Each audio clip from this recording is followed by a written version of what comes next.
have other immigrants that are specifically chosen in a manner that will make them unsuccessful. They don't know the language, they don't support the culture, they're not interested in assimilating to it, and they're actually being encouraged by the government to have enclaves, to be separate. I mean, the idea of bringing anyone in a niqab, if you were wearing a niqab, I'm talking about the full ninja, you're not going to make friends. You're not going to integrate. You're not going to be a success here. You're coming to colonize us. You're coming to settle. We're already settled. We don't need to be settled by people who are looking to export that culture. If you want that, there are countries that will accept that. That is not our country.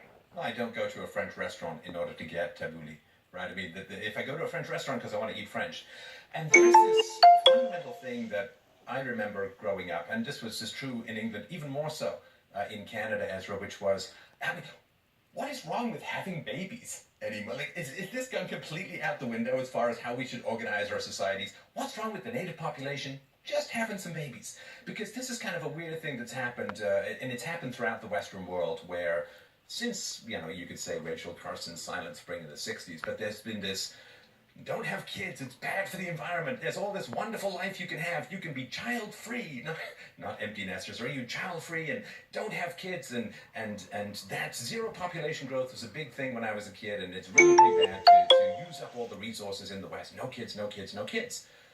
And I think a lot of people listened to that, and you can see the birth rate for a variety of reasons, but birth rate went down significantly. And then, after like a generation and a half of no kids, no kids, no kids, now we're told, oh, sorry, you don't have enough people.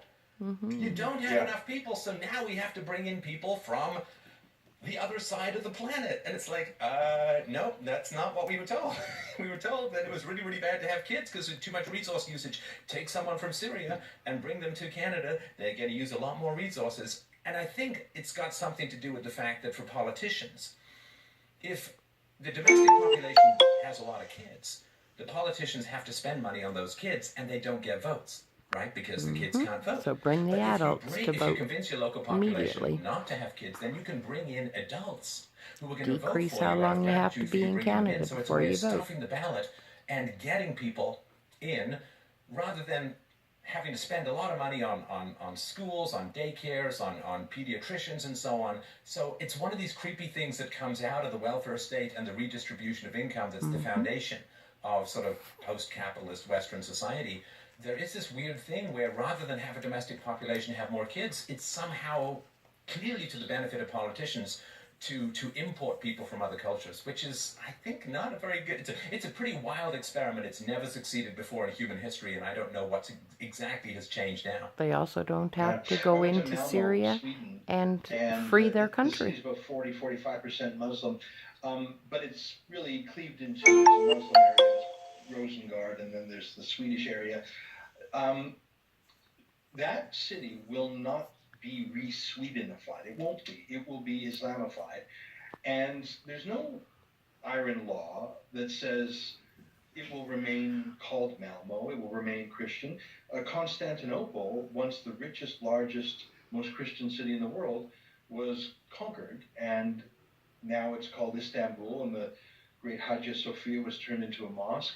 Egypt was once a mighty Christian country. Now there's 10% of it Coptic Christians. There's no iron law that says a city or even a country must remain Christian. In fact, why would it be if at least Egypt and Constantinople fell fighting? Malmo is running to its demise. Malmo will be renamed, and its laws will be changed. And hopefully there will be lessons that we can learn from Rotterdam and from Malmo and from Molenbeek at their expense before it becomes our expense too. Not with Trudeau. Thank you so much for your time. It's a really great pleasure. Just to he hasn't learned from any of it. Check out EzraLevant.com, TheRebel.media, and Trudeau.com/Ezra Levant. We'll put the links to those below, along with Ezra's great books. Thank you so much for your time today. I'm sure we'll talk again soon. Well, I look forward to that. Great talking with you, and keep up the great work. Thanks, man. Take care.